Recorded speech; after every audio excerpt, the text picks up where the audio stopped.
Welcome in, ladies and gentlemen, to the dungeon of the Doctors of Doom podcast, episode 3. We have a very somber episode for you today.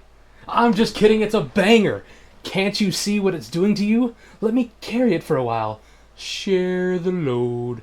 I cannot carry it for you, but I can carry you. And that you did, James Cook, all the way to a Week 2 victory. Thank you very much, kind sir. Once again, we are back. I am your host, Alex the Shark Sparks, and joining me as always is the maestro of marijuana himself, Mitch Gandalf the G Black, and our producer, the instigator himself, Vinny. Not sure I produce when Alex does all the work, Santucci.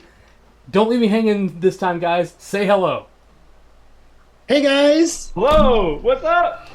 All right. Welcome in, gentlemen. Welcome in. If Mitch didn't say anything, I was definitely going to go for another long awkward pause. I figured. I was debating we should coordinate a long awkward pause on him, but I didn't know if it'd go over well. I could definitely tell that Alex would walk off the set. Vinny was clearly prepared to not say anything. I could tell. Yeah. All right, guys. So we talked about a couple of different things we could talk about this week. Does anyone have anything they want to start with? Anything they want to address? Any apologies to be made, or hot takes to back up even further? Before we get into it, I would like to.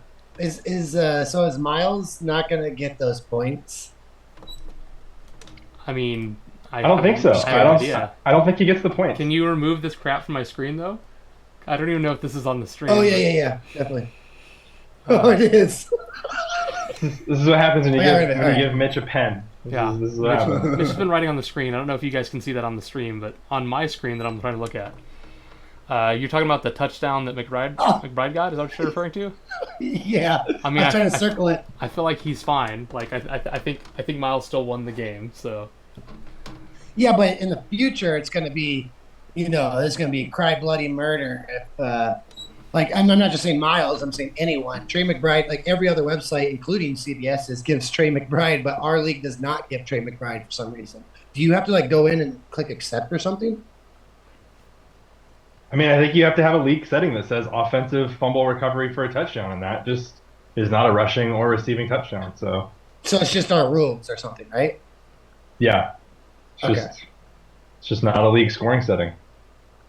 So I think this has come up in the past, and so for those who didn't see it, in case it anyone out there didn't see it, go ahead and explain what happened.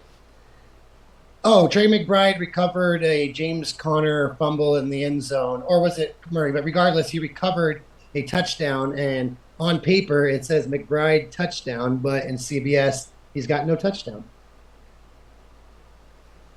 So I'm just curious. I just wanted to bring that out, just in case for future, because if I were Miles and I lost to Adam by 6 or less points, I don't know how I'd be taking it.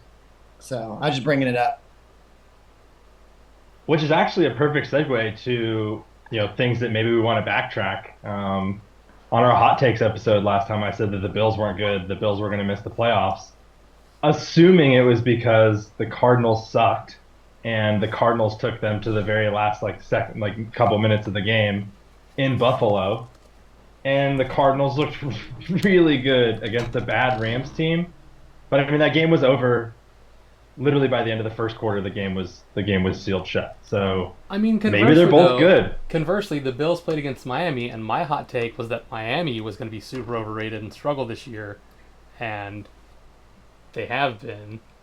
3 picks, another concussion. Speaking of Miami, we could do a quick fun hot take right here. I think Tom Brady will be QB of the Dolphins in about a week or so. That'd be fun. It'd be fun because he'd be out of the booth and I don't have to listen to him anymore, but I don't want to see him on the field. I was just joking. There's so many memes about them going for Zach Wilson and other people. It's who knows? It would be fun only because of all of my Miami wide receiver stocks right now that are rock bottom.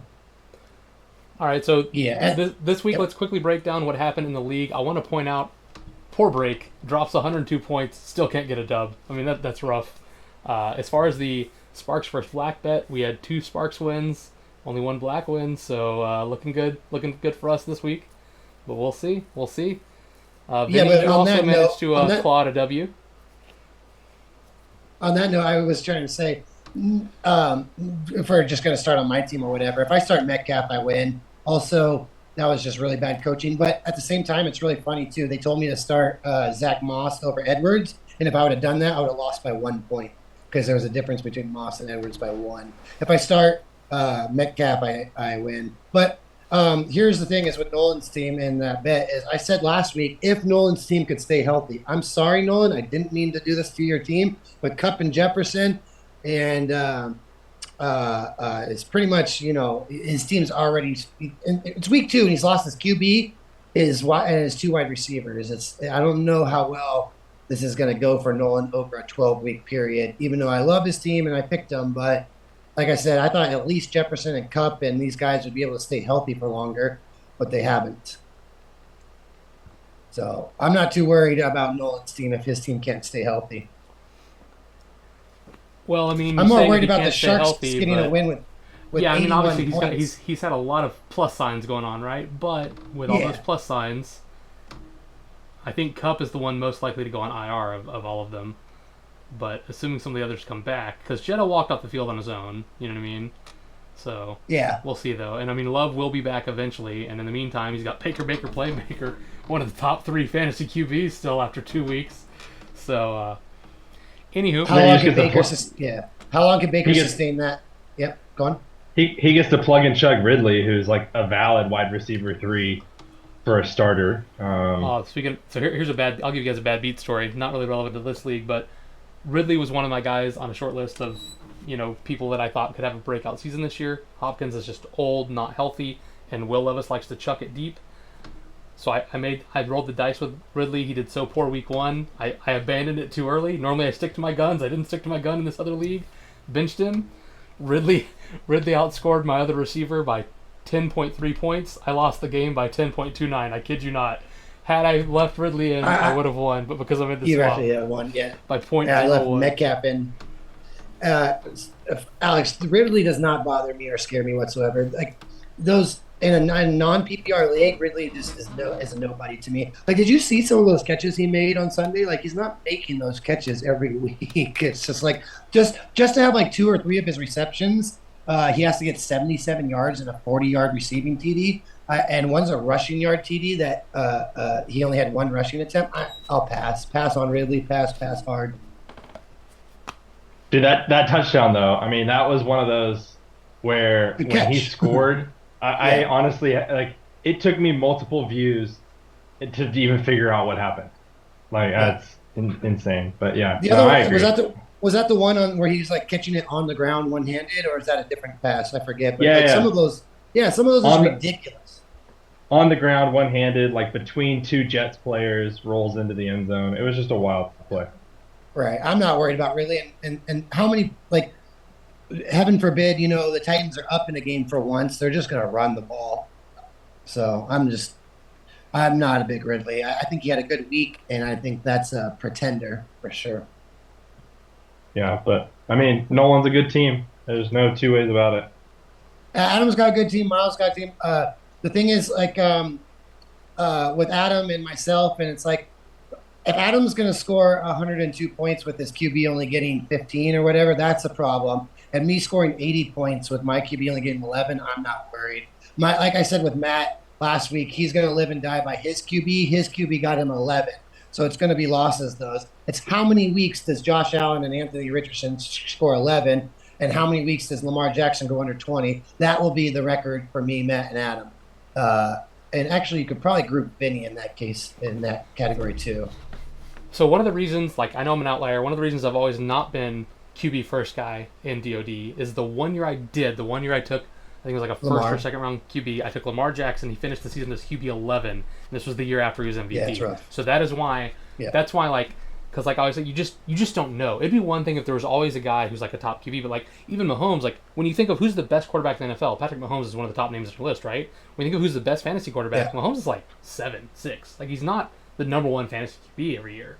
So it's it's one of like I said, right now, Vinny, you sent us that list, right? It was Baker, Sam Darnold, and who in the MVP race? Just 3 guys. Carr. Oh, Derek Carr. It's Derek Carr. I think Baker's only got drafted, and that's just because my dad needed a backup QB. He always drafts a backup QB and ended up starting him. But he wouldn't even be starting Baker. He'd be starting Jordan Love. Love didn't get hurt. So yeah, it's just, Whew, Well, that Love, is that's what I'm saying for Nolan.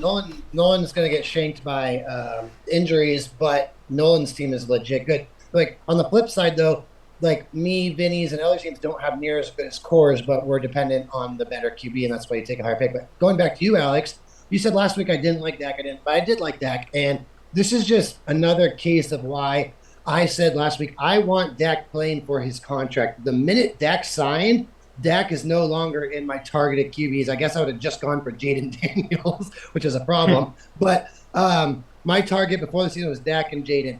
Once Dak signed, I think I said this last week, I don't want Dak paid. I want Dak playing for the money. So that changes a lot. Yes, Dak can still finish fifth, sixth, seventh QB overall for sure. But how far away is that sixth QB from the number one? So, like, let's say number one finishes at the 475 mark or the 460 plus. Dak can finish fifth or sixth, but it's got to be looked at comparatively. How far away is he from those top three? If he's going to be a whole 8 to 9 points per week ahead of, then I don't like him. But if he finishes fifth or sixth and he's closer to the 22 points a week mark, then sure, he doesn't need to be 28 points a week mark to get the 470 points at the end of the year. But the problem is CeeDee Lamb is tied to Dak hard. So your team, again, I look at your team and I'm like, wow, this is the best core. But can he put 3 games together? Because at the end of the year, you almost always have to win a couple games in your division, and then you have to win 2 in the playoffs. So can he win 2 out of 3 games in his division and then put 2 together? So that's basically 3 to 4 games out of your last 5 you need to win in DoD to win a championship. Can you do this with Dak? I'm not sure. So I want. Who does he play? Out, who does he play the last hold 4 on, games of the real year? quick though, Vinny. So we talked about this in our text chat before this, like on game day, not because of the podcast, just because we talk about football. One of the issues with Dak was he was playing 4 of the top 7 passing defenses from last year. Now these defensive rank numbers on the screen you can see have changed because these are based on this year now, but based on last year, his first 4 games were all against top competition, which is a concern in DoD because division games really matter. However, towards the end of the season, when he was in playoff time, if you look, these are some really bad defensive teams around the playoffs, and that's why I was willing to make that pick, because when it comes playoff time, he's playing against some really weak passing defenses. Fantasy playoff, not actual playoffs. So even if he had a harder earlier schedule, I think he'll move into it. I do agree with you that I'd much rather have a guy in a contract year than a guy who's already been paid. But I'm not as concerned as I would be because of who he has played. Now, if he went out there and he played against some horrendous defenses and got lit up and didn't do anything, I'd be scared. But the Saints D is gnarly. You know what I mean? I'm not super concerned that he didn't blow up the Saints D. I mean, he still threw for 300 yards and a touch. He just had a couple of picks, right? So. Okay, on the flip side, if Dak came out and just tore apart the Saints D, why are we not acknowledging Carr, who just came out and tore apart a top 4 defense in the league, just absolutely Panthers last year, sure, everyone could be like, let's wait a week. But he just went out again. And the only thing that if I were Carr and I was throwing for 200 yards in the first quarter and no joke, a TD in the first quarter against the Dallas D, if you take me out of the game for Taysom Hill, I'm yelling at my coach. I am yelling at my offensive coordinator. I am throwing a hissy fit on the sideline, and I am crying bloody murder. You taking me out when I've worked this hard and I'm performing these results? Is Derek Carr not being looked at because Taysom Hill's there, or is Derek Carr the Dak Prescott of this year? Dak went out, couldn't do anything against the Saints, and we're all like, "Oh, Dak will be fine." But no one's talking about Carr. That's also concerning.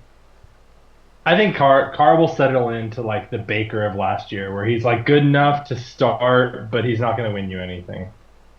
How many quarterbacks can light up the Cowboys defense like that and actually just not even make it a game from the beginning of the first quarter? That was impressive. I do think that happened 1 week last week with the Cowboys, didn't it? Where they got blown out by 30. The Cowboys won week 1, 41-0 against the Giants, and never looked back. They didn't start losing until week 12. I think they were 9-2. I forget, but yeah. I mean, it's just different to see Carr, them. though. Yeah. Week 1, they had 47 points, and he had 200 yards passing. Week 2, yes, he lit him up week 2, but I don't even is he even on someone's team to look at his stats. But the problem is in week 2, one of those was a 70-yard touchdown that was a screen pass behind the line of scrimmage to Kamara, and then Kamara did all the work, and that's kind of how Carr is. So I will say that I'm a much bigger fan of Derek Carr than Derek Carr's a free agent in our league. That's also projections. I'm much big of So like he only threw for 240. He's only thrown for 443 yards across 2 weeks. That's nothing. Like in fact, I think Dak has thrown for more than that or close to the same number. So could you make the argument that he has more upside than the first 2 weeks than he's given us? But it's also number 2 16 pass attempts for 243 yards. If you take away one play, you take away the 70-yard scramble by Kamara, that was all Kamara, not Carr. It's 15 passing attempts, 170 yards, 1 touchdown, 1 pick.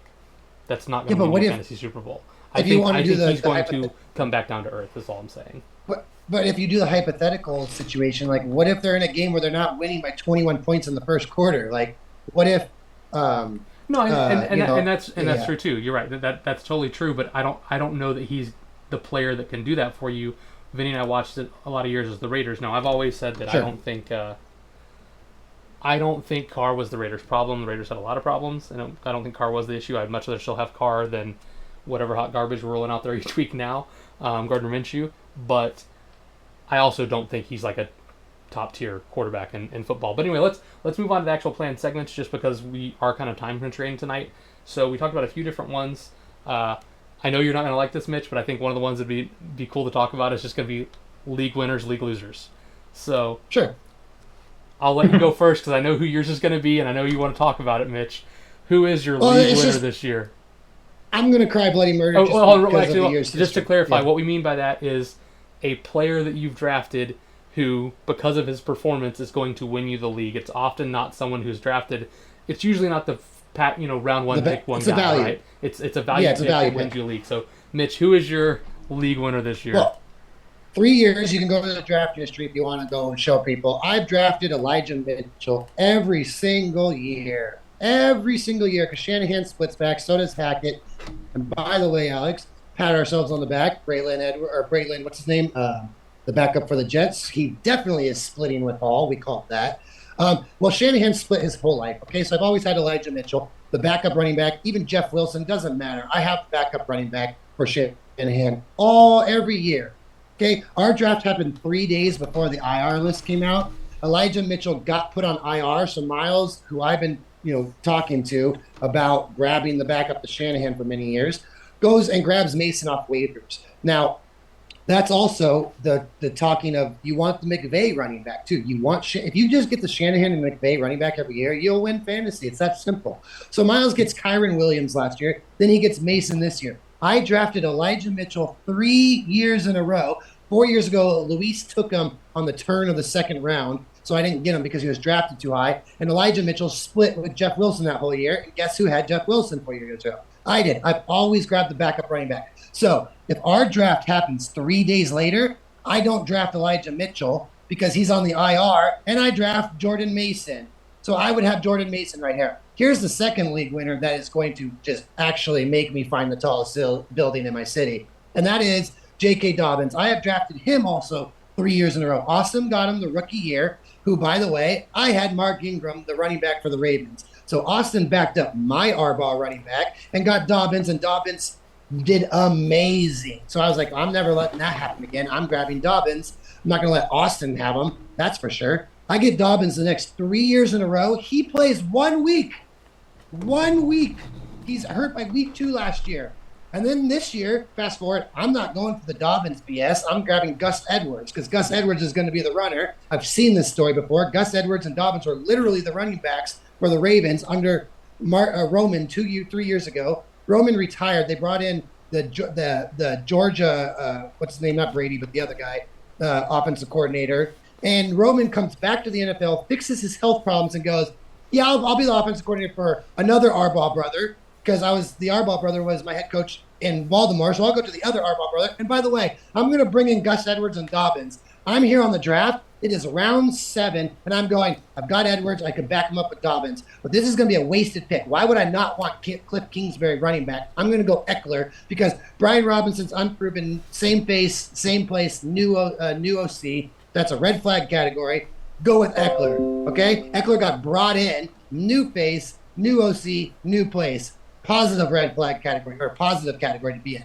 So everything pointed to that, and I'm sitting there going, Nah, I can't do Dobbins again. This is the biggest joke in the world. I have to be able to be a better fantasy owner than this. I have to change. I can't be stuck in my old ways. I go Eckler, and now Dobbins is the league winner, and Mason's the league winner. You guys literally are so lucky I don't have Dobbins and Mason, and I truly, truly, truly, truly believe that. I should have Dobbins and Mason on my team right now, and I wouldn't even worry about the podcast or worry about the rest of the year. I'd be like, just give me the championship now. If I had Dobbins and Mason, give me the CMC running back for 1 year and watch me dominate the league. Okay, Vinny has them for a year, dominates Mitchell, the league. first Matt of wins all, thank you for yeah. your one league winner. You've taken 2 of them. That's making our jobs harder, so thank you for that.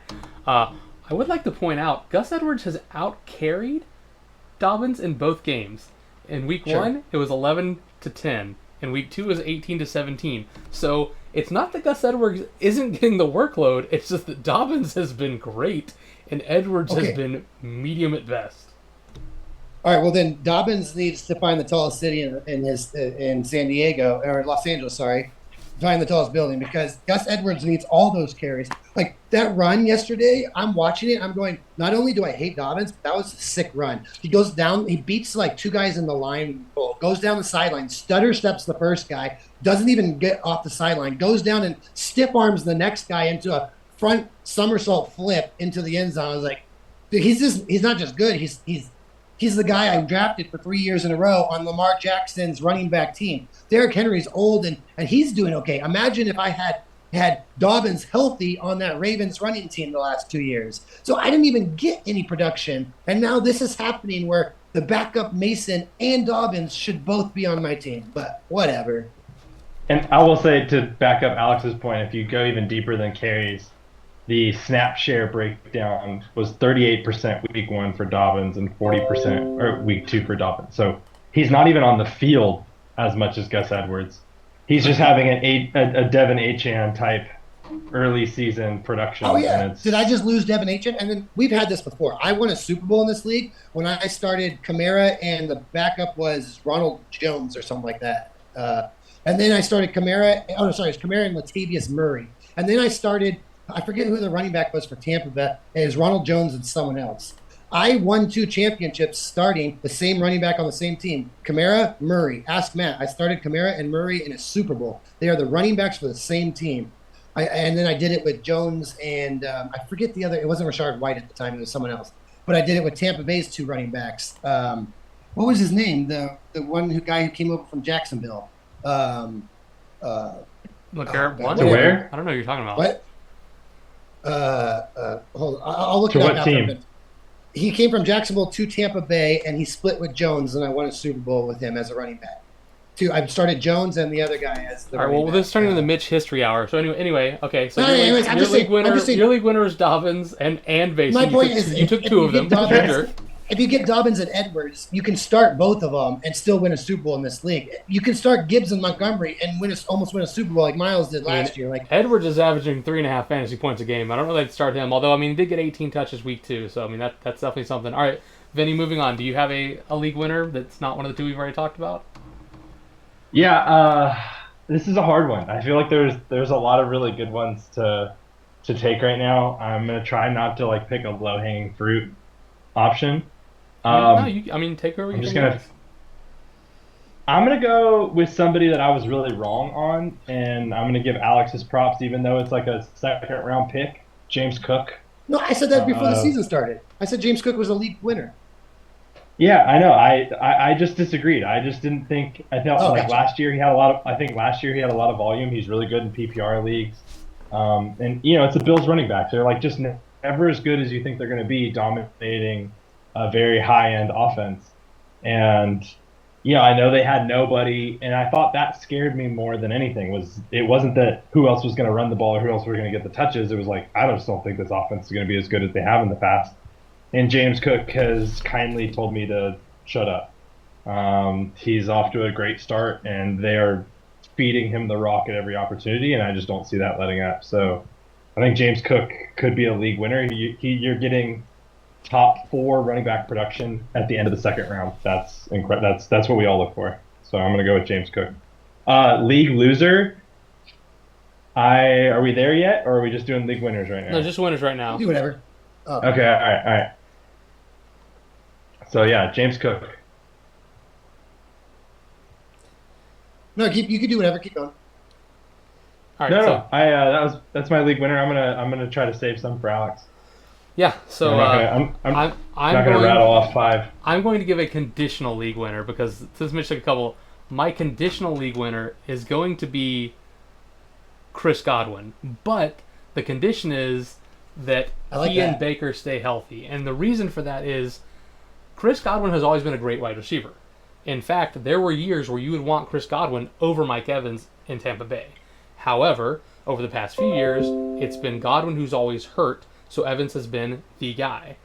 Baker is playing out of his mind right now, but more importantly, Chris Godwin is finally healthy. Even last year when he played, he wasn't healthy all year. He's finally healthy, and after 2 weeks, he's a top, I think, 3 fantasy wide receiver right now overall. So, like, if he stays healthy, there's a very real chance. I didn't mean to click on the game stats, my bad.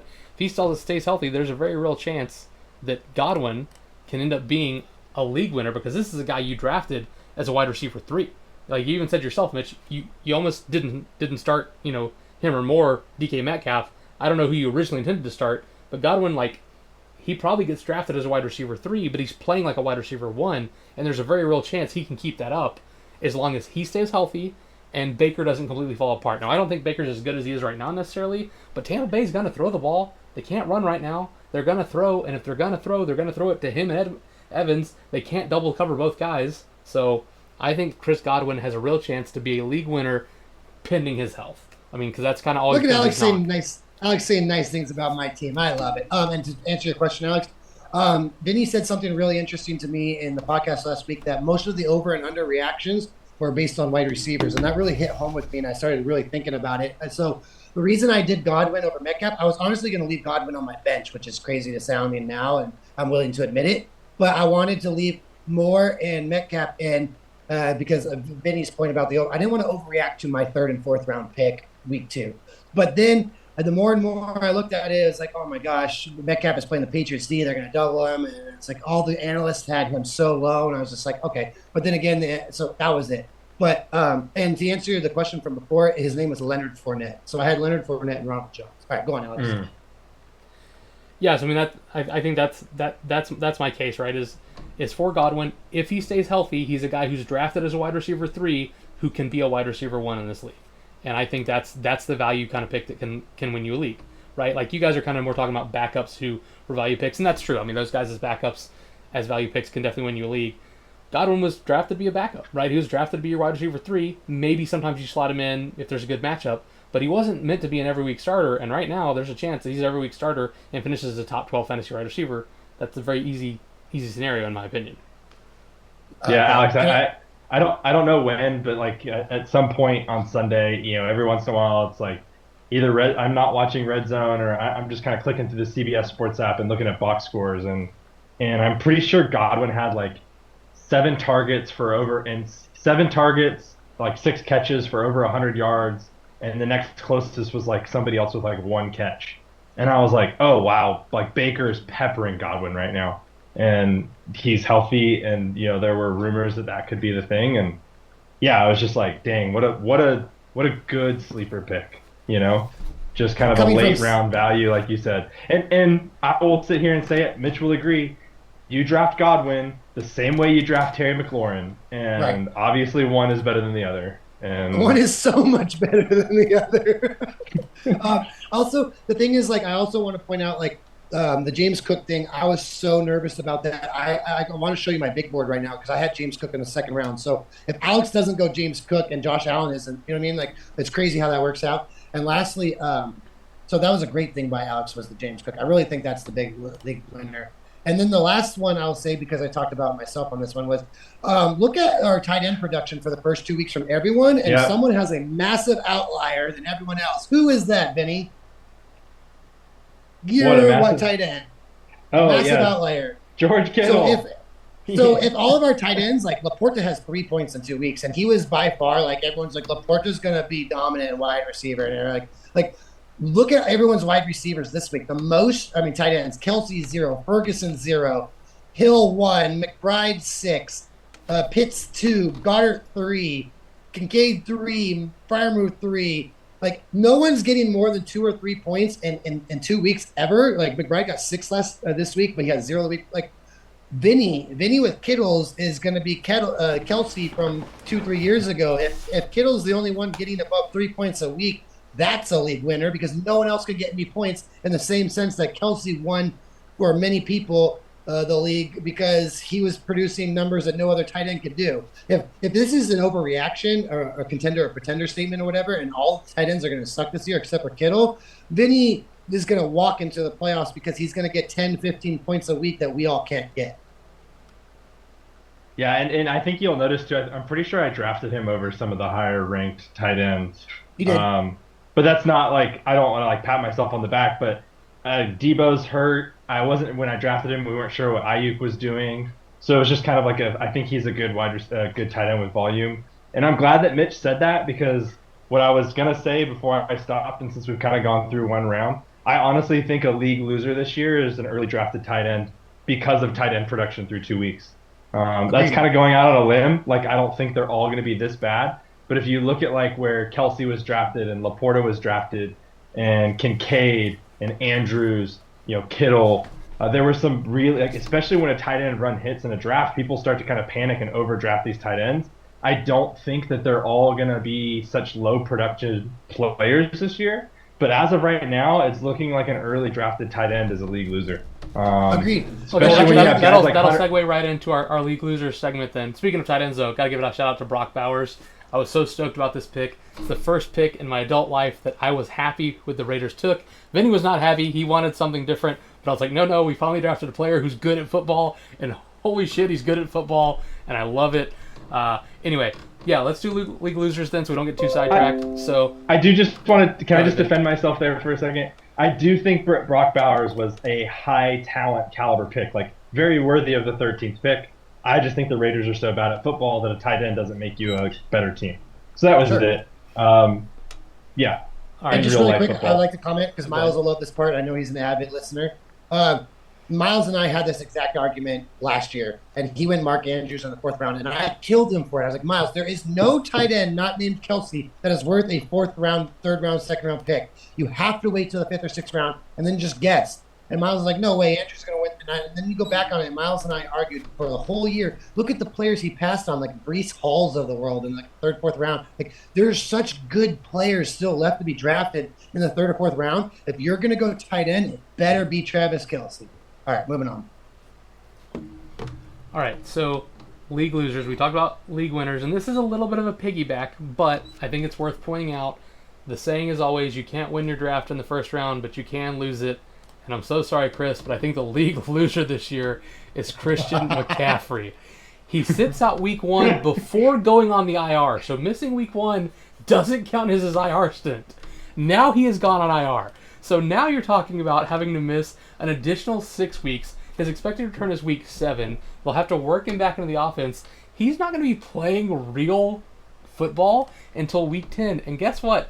If Jordan Mason keeps playing like this, when he comes back, I think it's a very real chance. It's a split back situation where CMC especially is the passing back. Yeah. He's in on 3rd downs as the passing back. Mason keeps toting the rock. That way you put less tread on McCaffrey's tires and you still get the production. I personally don't like that as a fan. I hate when you tell the defense what the play is going to be. But honestly, McCaffrey's still a good runner, so like it doesn't give it away as much as it does with the other teams putting in their pass. I mean, you put in Antonio Gibson, Agreed. You know it's a pass, right? So McCaffrey being your 3rd down back doesn't mean it's a pass, but it does give you flexibility. I think there's a real chance that McCaffrey, even if he comes back week 7, gets back to full health by week 9, that the second half of the season by then. By the second half of the season, he's splitting. And that's assuming he comes back healthy, all that. So I think CMC, being a 1st round pick, is the league loser. Injuries suck. Injuries happen. I get that. But in this case, he was injured before the draft. It wasn't like he got injured after the draft. It's not like a Cup situation where, or Nakua situation where they got injured in the game. He was injured beforehand. Chris still drafted him. He missed the week. Now he's on IR. I'm sorry, Chris, but my league loser is Run CMC. Oh, I would love to pick up from here because I love bagging on Chris's team. And everything Alex said is 110% correct. Like, it's just so perfectly said. Christian, I always argued you have to handcuff your studs. I've always argued that. I mean, I've handcuffed all of them forever, except recently, depending on the team, if the handcuff, is dependent, then Austin's had a good point that, like, a lot of times the handcuff is not going to be situational to where he just takes a role and then go to a different type of role for the running back. So if you can figure out which teams do that and which teams just shove in the handcuff, then you're good to go. Also, with Christian McCaffrey, my favorite part about all this is Chris went off the board last year, and I thought he made the greatest pick. Don't listen to the analysts. Screw the analysts. They got Breece Hall at number 2. That's insane. Screw the analysts. Like, don't pick on the top of the board. Everyone's like, you have to go McCaffrey because you can't not go McCaffrey. Well, you can not go McCaffrey, it turns out. And last year, Chris did go not off the top of the board by taking Justin Jefferson. This year, he goes off the top of the board, and neither year worked out for him. It's my favorite thing of all time. That's one way to say that you hate Chris. He's in my division, and I have to compete. But go on.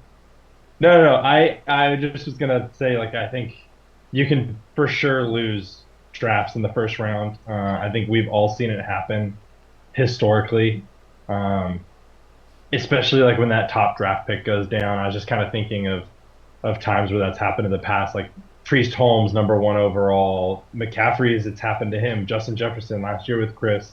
I think, if there's one thing that handicaps your team, it's that round 1 injury. If that anything in the first 2 rounds, if you lose that player, it is really, really hard to recover from that, Alex's solo championship was on the heels of my 101 Priest Holmes injury. Solo champion. We are such a scumbag. Larry Johnson. Larry Johnson. Yes. It's been 20 years since I've won. I've been to as many Super Bowls as anybody, but I've only won once. I'm the freaking Bills, man. It's awful. On the heels of a league-winning handcuff. Let's just throw that out there. So, well, if you didn't handcuff your running backs in that decade, that's a problem. Go on. Well, yeah. Who knew that we were supposed to do that at 12 years old? It's a little exaggeration. What were we, 15, 16? Yeah. Alex and Matt were the oldest at 18, and so. I think first year was sophomore year or something like that, or sophomore, junior year of high school. Alex and I ran a team together. I was going to say that's our first ever team. Yeah, go ahead, Mitch. Yeah, well, good. We ran a team together. We're let's just do fantasy together. And Alex and I dominated so hard that Alex and I were let's get our own fantasy team. So we just kept winning. Yeah, I remember that. You had a money league with Jamal Lewis and was it Amon Green as your 2 running backs or something? Something disgusting in your dual league. And that was the year that Jamal Lewis ran for 2,000 yards. I remember that yesterday because you guys got us. You both got us all into fantasy football. Alex can tell you the story, but we decided as a duo ownership to trade someone. I think it was Drew Brees or someone for who was it, Alex? Jamal. The 2,000-yard running back for the Ravens. I forget Jamal something. Jamal Lewis. Jamal Lewis. Yeah. And we traded him for Drew Brees before week 1 even happened. All right, let's go back to you can lose or win your league in round 1. I've already touched on Brees Hall, and Alex and I have already done that, so I'll leave him alone. But here's the thing. I was going to do this quietly for Vinny each week, and I didn't know which week I was going to spring it on him. But it's already gone 2 weeks, and it's gone in my direction, so I want to bring it up now. Let's sub out the Jalen Hurts pick with any of the players after that. Is Vinny 0-2? Yes, he is. Amon-Ra St. Brown, Jamar Chase, Kyron Williams, Derrick Henry, Justin Jefferson, Jahmyr Gibbs, Etienne, Pacheco, and A.J. Brown. If Vinny drafts any of those guys over Jalen Hurts, he's 0-2. That's how important it is to not lose your league in round 1 with the QB. This is why I've gone QB round 1 so many years, and I have the number 1 record. But I can't win because it just gives me 9-5 records. But take away Jalen Hurts. Vinny goes Amon-Ra, Jamar Chase, Kyron Williams, Derrick. All these are great first-round picks. He's 0-2 instead of 2-0. If you get that 25, 27, 30-point QB a week, you're just going to win every week. You got to be able to put together 2 at the end of the season and beat the Christian McCaffreys of the world. That's unfortunate. But drafting QB 5 in the first round is kind of a stretch, but I get what you're saying. Right, but I don't think he's going to be – look at some of those I'm going to guess Carr and Baker are going to fall off a little bit, and Darnold, Alex, just a little bit. So some of those are going to fall off. You see how quick you see he bags on QB5 and then how quick he clicked off because he knows the top 3 quarterbacks. Yeah, exactly. Yeah. So even if and I'm not even saying Hurts is going to be one, I'm just saying you're guaranteeing yourself the 470 plus QB because there could be two or three, or heaven forbid, it's 2021 all over again, and there's 6 guys who score 460. All right, let's circle the wagons though, Mitch. So who is your league loser? You're talking about Jalen Hurts being a good pick. This is the league loser section. Oh yeah, sorry. So sorry, Brees Hall definitely, Christian McCaffrey 100%, and then Garrett Wilson. I know we said that. Wait, again. hold on. Vinny, you went with Brees Hall? No, that was Cameron. Well, for league you're saying Brees Hall's a league. I'm confused what you're saying. I'm saying Christian McCaffrey's a league loser. I'm saying because round one's so important to me. Right, Brees Hall might not be. Who terrible, are you picking? I think he's a league loser. Oh, okay, but that's not who you're picking. You're just knocking Brees Hall again. Okay. I'm just knocking Brees Hall. I'm just knocking McCaffrey, and I was just talking about Vinny, the league, winning your league round one versus lieutenant type of comp. That's all. Sorry. Okay, so who's your league loser then? Well, I do think McCaffrey is one of them. Let's see. Look, you took 2 people of league winners. I only took 1. You can't take the 1 I already took. Okay, let me look. All right, someone else talk real quick. I'm looking. All right, Vinny. Oh, I already told ETN. mine. So, Vinny, did you have one? Yeah, mine was like early drafted tight ends, and I would also. Okay, so you're just saying tight end in general. Anyone who went early tight end in general. Yeah, then. So I had. Yeah, I don't necessarily have one. I think like you can lose your draft in those ways. And I mean I have another very vague, gross statement, but I'll wait for yours as well. So yeah, Kelsey went in round 3, which that's a great point by the way. So, how many years has Kelsey been a first or early second round pick in our league? First tight end off the board doesn't go until round 3 in the middle of the round. So, yeah, I mean he was still there when I took Evans, and I fanned on him. I honestly, to be honest with you, I wasn't even considering him at this pick. So, yeah, so looking like the Kelsey pick, and then the Mark Andrews pick in round 4, and then I guess the Laporta, Kittle, Kincaid pick, McBride. This was round 5's the round of tight end. So really, it's I guess before the rounds before that. So yeah, okay. So you're basically saying the Mark Andrews, Travis Kelsey's, Sam Laporta early round tight ends as a group loser for this year. Yeah, any of like the top 6 tight ends that were drafted, I think right now they're showing to be group losers. Because gotcha. I mean, yeah, even like that round 5. I mean, there was who else was drafted there? You've got Jalen Waddle was in those areas. Brian Robinson. Well, let me tell you whose names we didn't say in the first 5 rounds for tight ends. Right? Let me just tell you the names we didn't say. The names we didn't say were Isaiah Likely, Brock Bowers, Hunter Henry, Kyle Pitts, Foster Moreau, Mike Gesicki. That's 1, 2, 3, 4, 5, 6. So 6 of the top 7 tight ends were not drafted there. The first one you get to is McBride, and then even after that, Higgins, Ertz, Johnson. None of these guys. None of these. Of the top 15 tight ends, only 1 was drafted in the top 5 rounds. Anyway, so that's a great take, Vin. Mitch, we bought you a little time, so back to you.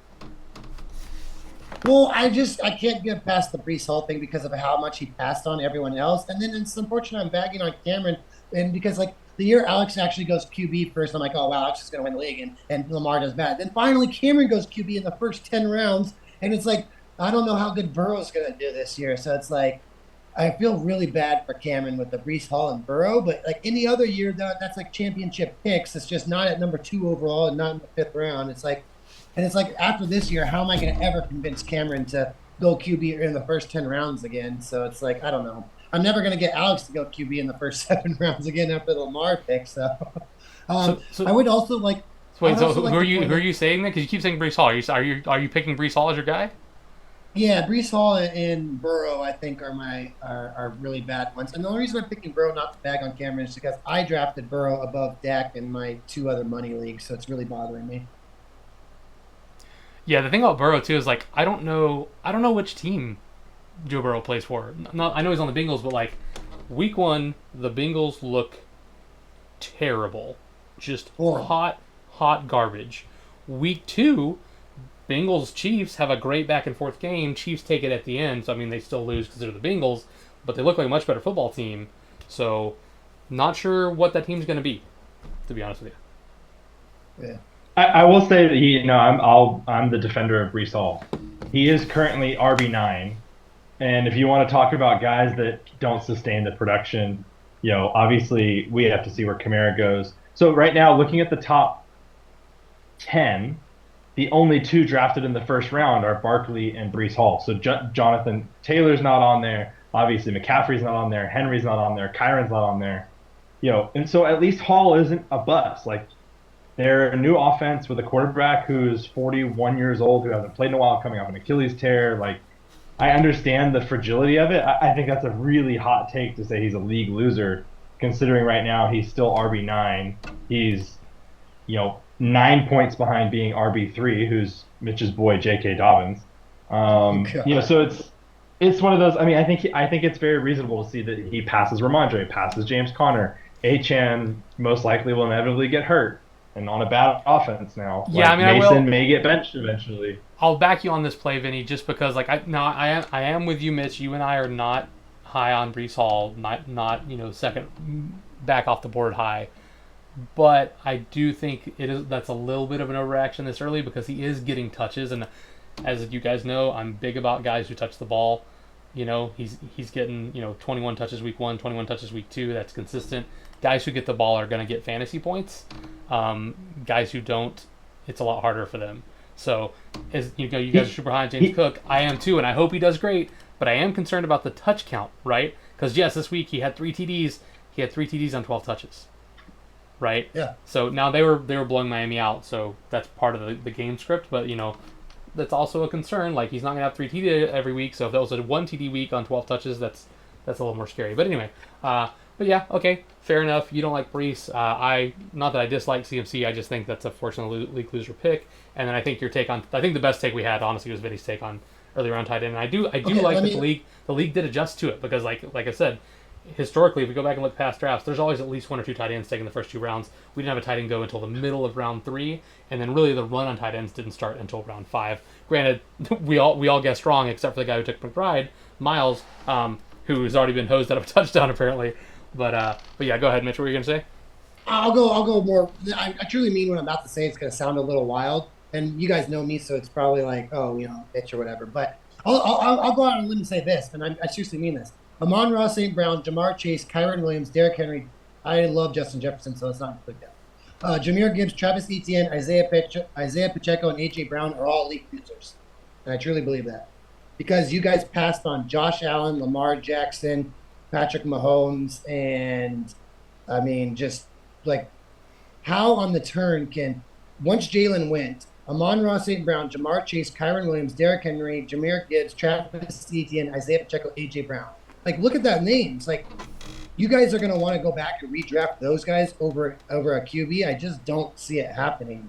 I truly believe. I mean, I'll take AJ Brown over Josh Allen all day because I already had Jalen. So. Okay. All right, that's not fair. I apologize. Okay, so then we can take out AJ Brown because I like how once again Mitch hyping up his team and because he's the one that made the great Josh Allen pick. Remind me again which one of the 3 of us lost this week, because it shows that the Sharks got the W here, outscoring the Avengers. It shows the Team Phoenix got the W here, outscoring the Avengers, and the Avengers had the least points of all of us and lost. But you're right. James Cook was a league loser. Let's put his 26 points on the bench, pick up the 13 from Singletary, because clearly James Cook, a league loser. Alex, who's 2-0 and who's 1-1? Oh, I'm 2-0. Are you 2-0, Vin? That's great. That's great. I'm 2-0. We're both 2-0. Mitch, you're 1-1 here, buddy. How are you winning this league? Josh Allen has 11 fantasy points this week. Are we really doing this? Thank God Ben only got 7 points from his kicker and tight end, because once Alex starts getting points from his kickers and tight ends, he's in a lot of trouble. My tight end got me 2, and my kicker got me 8, which is. Kicker and defense. I got scored by both. Defense, okay, she got 28 points from kicker and defense. I got 16. Yeah, and she scored 64 fantasy points. I'm winning this week with 64 points, and I'm 2-0. So everyone's 2-0 when they play against somebody who scores 64. And are we really doing this? Who has the most points for in 21 years, and who has the most wins in 21 years? I have the second most points for, and the second most points win, and I have a completely different strategy than you. Are you saying that being 1 spot higher makes that big of a difference? I would say that having 5 championships versus 1, and also going to 4 Super Bowls and losing. So I've been to like 8 Super Bowls. Is okay, Bill Belichick. Different. And it's the way you guys started it, so I'm just defending myself.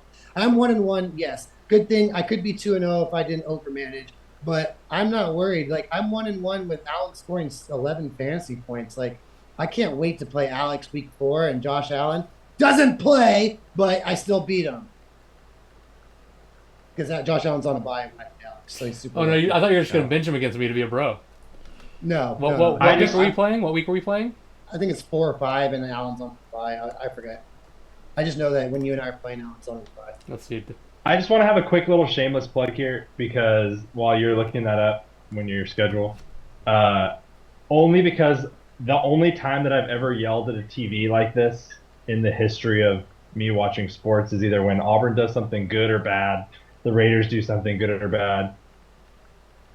On Marvin Harrison's 60-yard touchdown catch, the second one of the day, I don't think I've been that excited for sports in a really long time. I just like invested very heavily in Marvin Harrison this year, but man, if you want to talk about league winners again, this is a huge overreaction to 1 week, but that was a fun game to watch. I have to admit.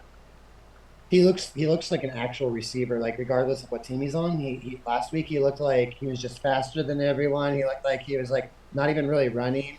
Some of those catches were this Kyler Murray scramble was insane, by the way. That's like if Kyler Murray is going to play at that level, we're all in trouble. That Elijah Higgins touchdown was one of the best quarterback plays I've seen in years. Like that was like what people think like Patrick Mahomes should be. Kyler Murray gets so much hate in the NFL. It's incredible. It's wild. But yeah, sorry, I don't want to hijack that. But No, you didn't hijack it, and I will admit when I'm wrong. I thought the only reason Murray was on that team was because his contract was so big that no other team would take it, and he wasn't worth the value of that contract. I would like to know how many front office GMs got called last year for Kyler Murray interest and said no, would like to go back in time and take that contract and take Kyler Murray. I was dead wrong. I thought they cleaned house, they cleaned everything, they cleaned like equipment manager, they cleaned everything except for Murray. I just think we overreacted to week 1 because that was the premise of the show. But we're overreacting a little bit to week 2, right? This week, oh man, Murray 3 touchdowns. Okay, yes, but let's forget the 3 touchdowns for a second. He threw for 266 yards. That's great. 17 of 21. Cool. Week 1, he attempted 31 passes and only completed 162 yards worth, right? Yes, on the road in Buffalo, much easier than at home against the Rams. I realize there's a scheduling difference there. I'm just saying it's a bit of an overreaction last week, which was the overreaction week, to say he sucked because he played so poorly. But then this week, to say he's amazing because he played so well, it's the same guy. He's had one good week, one bad week. Maybe we don't overreact to it yet and see what happens. I'm not saying he's going to be bad by any stretch of the imagination, but I'm also not saying he's going to be great. Maybe we're overreacting a little bit. That's the Yeah, Dan but I think- Patrick rule. The Dan Patrick rule is you can't over or underreact until 4 weeks.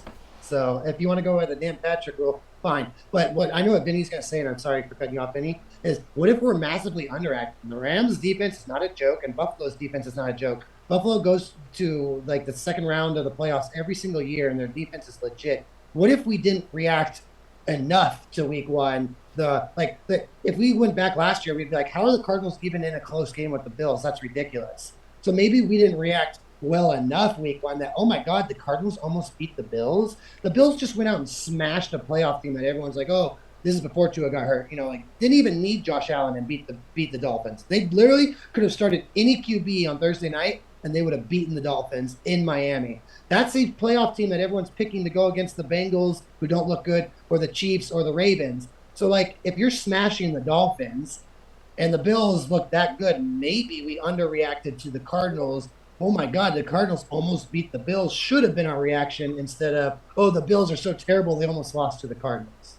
Or just how about this? Bills at home. I know Tua got hurt, but before he went out, 17 for 25, 145 yards, 1 touchdown, 3 interceptions with Tyreek and Waddle.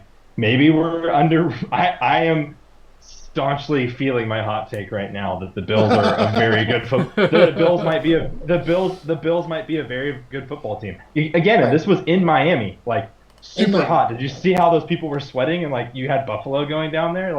I don't know. I think the underreaction is that the Bills are super good and are going to make people look bad this year. Right. Defensively, they look very good. So then if you go back to Murray, who just went from the Bills D to the Rams D, the Rams are no joke.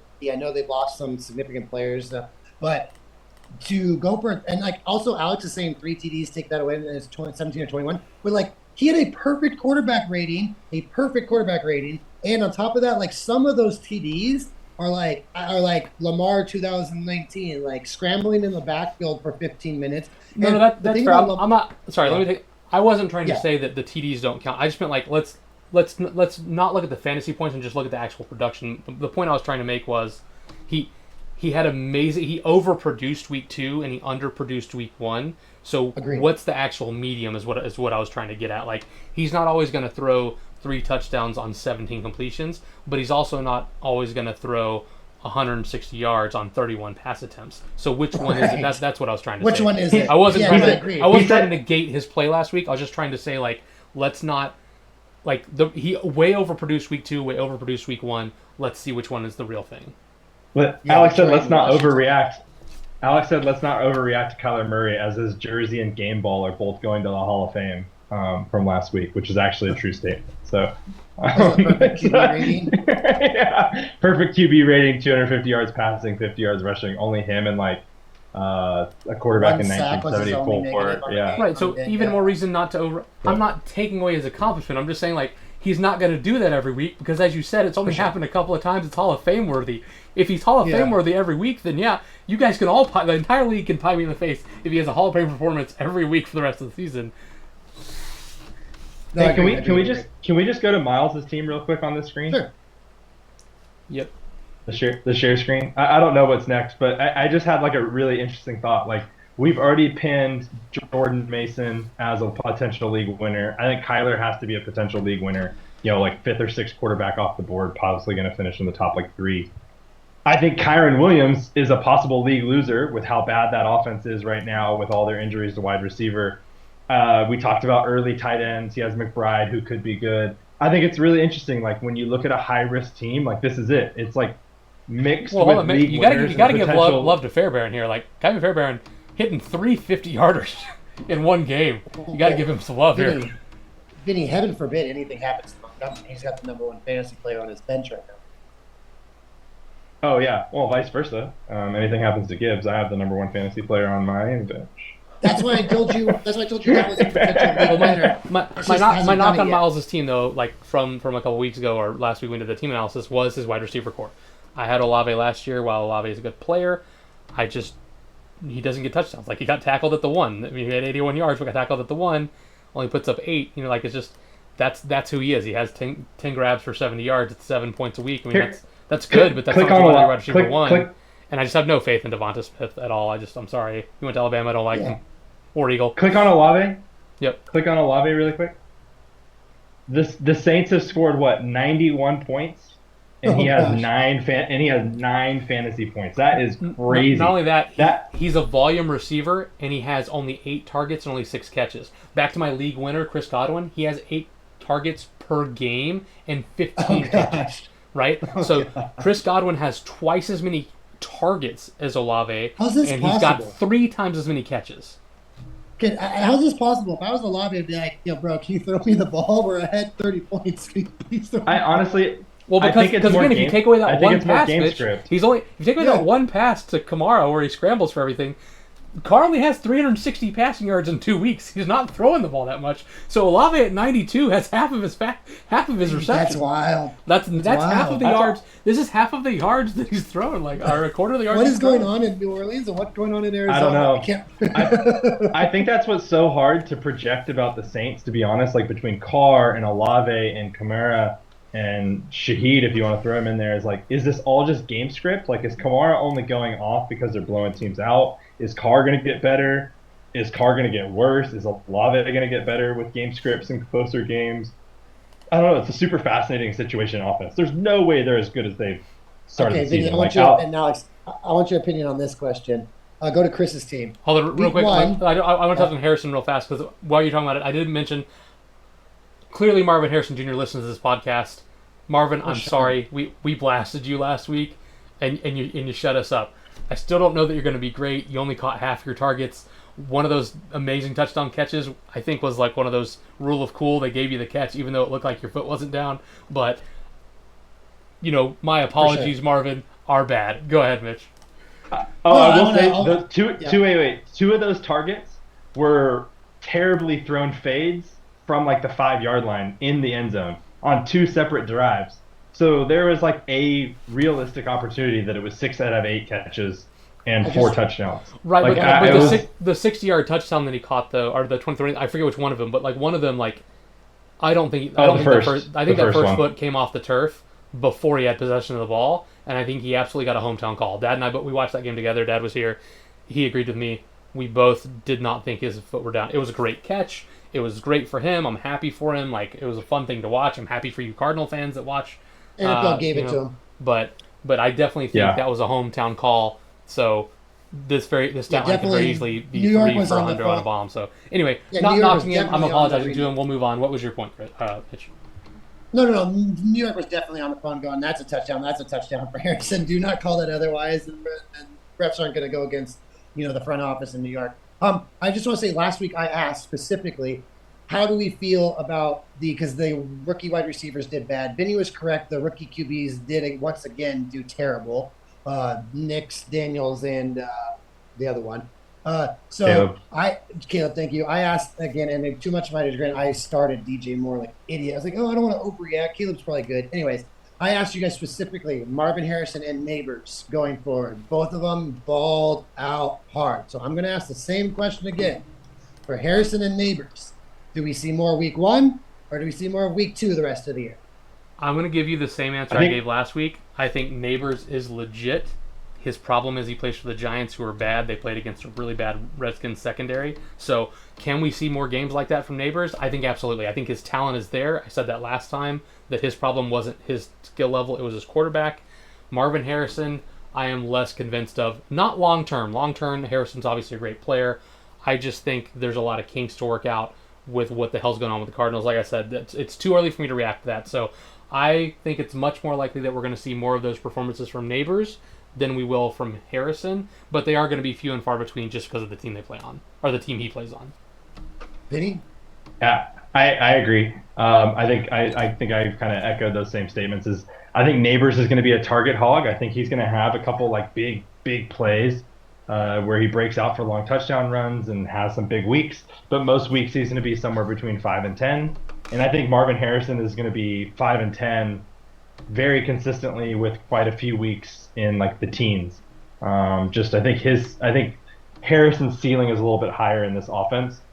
Both of them are ridiculously good, and I think will be drafted in the first 2 rounds of fantasy football next year. I think Harrison's on a better offense, but I think Neighbors is more likely to have them game plan around him, just because they don't really have anyone else to game plan Doesn't around. have anything else. Right. So that's Yeah. why I think Neighbors- I think he's got a chance, just because they're going to find a way to get him the ball. Feature.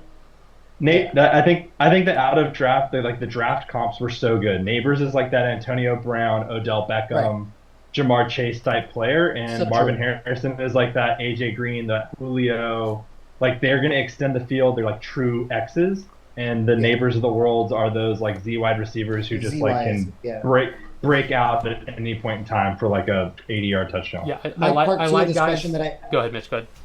No, I'm just saying my part 2 that you guys can keep talking about. What I want you to keep talking about that I asked again the week before is because it's inevitable to me. Does Drew Lock change anything? Well, let me. So Shoot, not after last week. Let I me want finish the Neighbors Neighbors thing stats real last fast, week. though. So, like, I like guys who get the ball. Neighbors in 2 weeks has 25 targets. In 2 weeks, Marvin that's Harrison good. has 9. So that 25 targets. Yeah. 25 Nice. targets versus 9, 15 catches versus 5. That's why I have way more faith in Neighbors. They are going to force feed this man the ball, and he's got the talent. If you switch the teams they are on, I think Marvin Harrison could be just as effective potentially Interesting. as Neighbors, but I think because of his build and because of the team he is on, the way they're game planning, I think Neighbors is going to have the better season unless Kyler plays like he played last week all throughout the season. I know Vinny's answer on this one, but we can throw Worthy in this group too. Is Worthy like week 1 or more like week 2? Vinny said that was a big overreaction, which leads me into my next part. Click on Chris's team and Austin's team. Vinny was very adamant that this was the biggest week 1 overreaction was Chris's team. Fast forward to week 2, 60 fantasy points gives him a dub. He's not going to get 60 points and get wins very often. So, Vinny, do you want to double down or do you want to backtrack on Chris's team? He also started 2 players that were out before the game, like McCaffrey and Ferguson. and unfortunately doesn't. I mean, he can plug Ramondre in there. He has neighbors on the bench to fill a 74 spot for points. somebody. Yeah. He has Ramondre and Bowers on the bench. Um, So had he just started the guys he would have started, because like these two are backups. So you would have started Ramondre and you would have started Bowers. If he doesn't make any waiver moves, he picks up an additional 23 points and he scores 83 points this week. 83 points this week. Would have only lost to 1, 2, 3, 4, 5. Yeah, but you would have it to would have do been in the that top for- half to make of it scorers fair. for the week. To make that fair, you would I have still to think- take two people's rosters and maximize their lineups too. if No, you're no, gonna no. I'm not It actually seems- because the argument that Vinny was making is he started two players who were out before the game, right? So like, Sure. if Christian McCaffrey's on IR before the game starts, you're going to go to your bench and say, okay, I'm going to start Ramondre Stevenson, right? Because this guy's a third string, this guy's a backup. You would have started Ramondre. He's the only starter on his bench. If you go to But Ferguson, we're he's excusing ruled out his before the failure game. as a manager not to have Mason, and we're excusing his. No, failure I'm not as a excusing manager. it. I'm just. Okay. Okay. No, I'm not excusing it. I I'm also answering the think question. Waddle just got Waddle and Achane just got nerfed. So Yeah, they did. They definitely got nerfed. but All right, we're running, hey, we're running out of time here tonight, guys. So, is there any like final points anyone wants? Try to cut you off, Vinny, but any final points anyone wants to make before we wrap this thing up? Because we do have to, try to keep it shorter than we're a little over an hour right now. 90 minutes. Yeah, no, Yeah. no, yeah. Well, normally good, but you and I both have somewhere to be tonight, Vin. So, Yeah, I was actually just about to log off. So I'll say this: I still think that we're seeing a lot of very randomness in the fantasy football world between our top 20 running backs, top 20 tight ends, top 20 wide receivers. So it'll be really interesting to see if this is just the normal for this year and there's new guys to draft for next year, or this is just an anomaly. So it'll be fascinating to see as the season progresses. Mitch, any final talking point? A last bite, so to speak. Yeah, no, definitely. I'm having a lot of fun doing this podcast. I really appreciate your and Vinny's time, and it's a lot of fun for me. The one thing I will say from this podcast is what Alex said and about Vinny is I'm very interested. Like last week for me, it was Neighbors and Harrison going into the next week. For this week, going into week 3, I'm very, very interested in all the tight ends. Which tight ends are going to actually start playing fantasy football and which ones are not? That's what I'm wondering. And thank you, Austin, for taking Kelsey in round 3, because We I'm pretty sure Mitch and I were both considering it. So 100%. You can't let Kelsey go past round 3. that was solid. That was some homie stuff. Yeah, thanks, Austin. I like how some of these tight ends still don't get picked up after week 1 too. It's like Foster Moreau, 10 points week 1, week 2, nothing. So it's like even though he's in the top, it was all week 1. Like some of these top tight ends, Mike Who's Gesicki, gonna 1 start point week playing 1, fantasy? 9 points week 2. It's just such a crapshoot. Hunter Henry 1 and 2, yeah, it's just they're all the same. The most consistent guy is Brock Bowers, 5 and 9, and then I think George Kittle, right? Kittle, yeah. Yeah, But no one's starting Kittle Kittle. is- 4 and so I gave it 13, to- I mean, so. sorry, I was gonna, yeah. Sorry, And then Debo- maybe I cut out. Or you guys cut out. I apologize about that. No, Debo's out, so I think Kittle will continue that upward. Yeah, trend. Kittle was the tight that- end I was that's a- targeting coming into the year. Just as because I knew I wasn't going to go second, third round tight end, so he was the one that I was looking at for some of those same reasons. And Ayuk being out so much out of camp, I think Kittle had a chance to be more of an impact early on. But anyway, yeah, that's it for this week, everyone. Thanks so much for being here. Hope you guys have a wonderful time and enjoy the podcast. And if you don't, screw you. You listen to the whole thing anyway, suckers. Haha, later.